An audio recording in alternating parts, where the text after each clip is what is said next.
Hey YouTube, what's going on and welcome back to Chirona's Things. Today we're going to be checking out the Cyansky P10.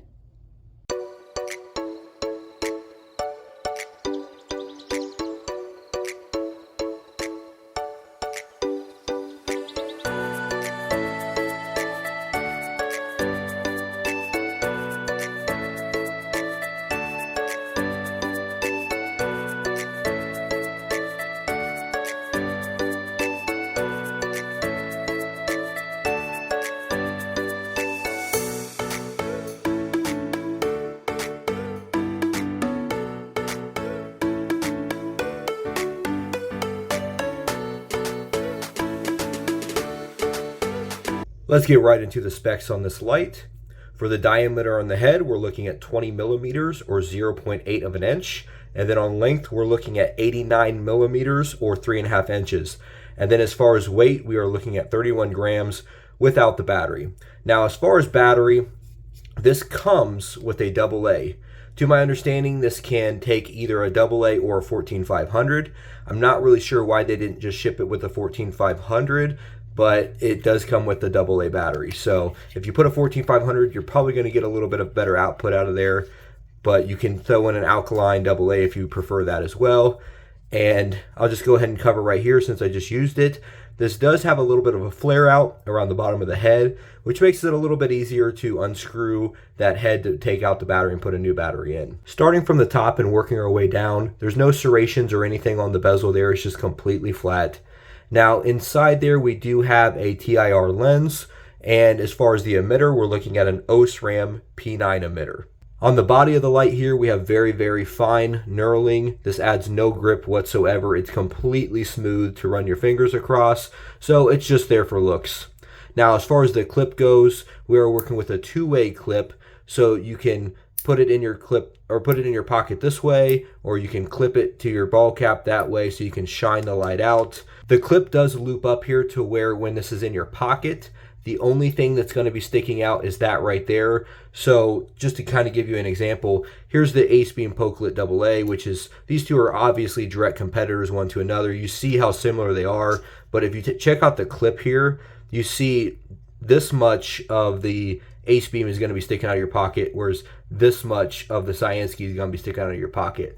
Now, I will be doing a direct comparison between these two lights because they're so similar in a future video, but we won't cover any more on that just yet. Moving on to the tail of the light here, we have a really, really great button. Honestly, of all the little AA 14500 lights that are the same style between the AceBeam, the Through Night, the O-Light, there's a lot of lights like this that are clearly all competing one against another. This Cyansky has the best button on it. It's got this large button, mechanical switch.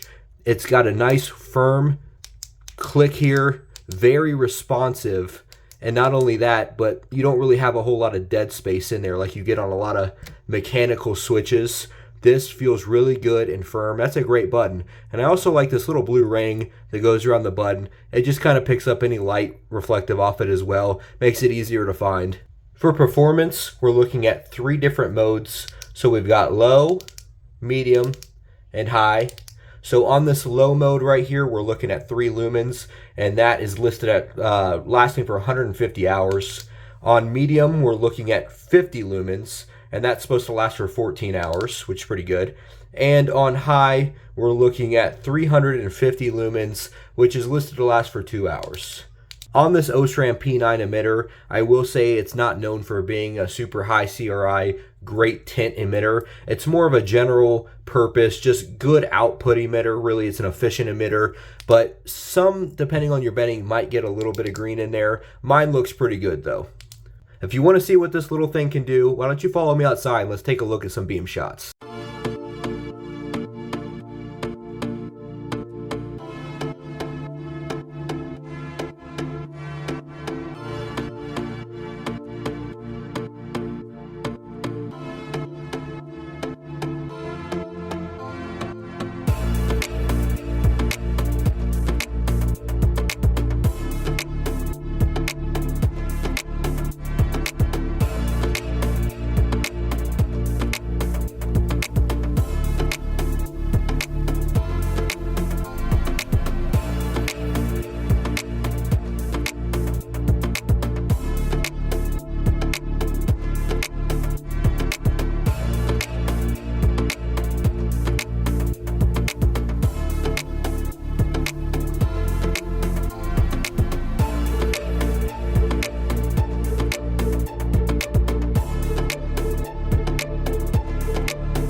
Now that we got to take a look at some beam shots, I've got to say this definitely performs and is very, very competitive with the other similar lights in the competition here. In this 14500 AA size light competition, I think that this does really well. It's got good performance and it's got some of its own unique little flares here that make it its own. So there are certain things that I could say, hey, I would rather get this over the Ace Beam, and there may be some reasons why you'd say I'd rather get the Ace Beam over the Cyansky, or for example the O-Light, or some of the other lights that are very, very similar to these. So I would say definitely check out that comparison video that I'm going to post here in a few weeks. As far as price, we're looking at a very competitive $26 on Amazon, but I'm going to let you know that right now, if you get the red version, if you don't mind having a red flashlight, it's on sale for $13. That's 350 lumens out of a 14500 size light that you can get for $13 with a great mechanical switch on it. Definitely pick up that red one and get it for 13 bucks. That's a steal. If you enjoyed this video, please consider liking the video. I'd love to hear your guys' thoughts. Let me know, what flashlights would you like to see reviewed? What flashlights would you like to see compared one against another? I want to provide you guys with the content you're looking for. So leave me a comment down below. And if you don't mind, consider subscribing to my channel. And thanks so much and have a great week.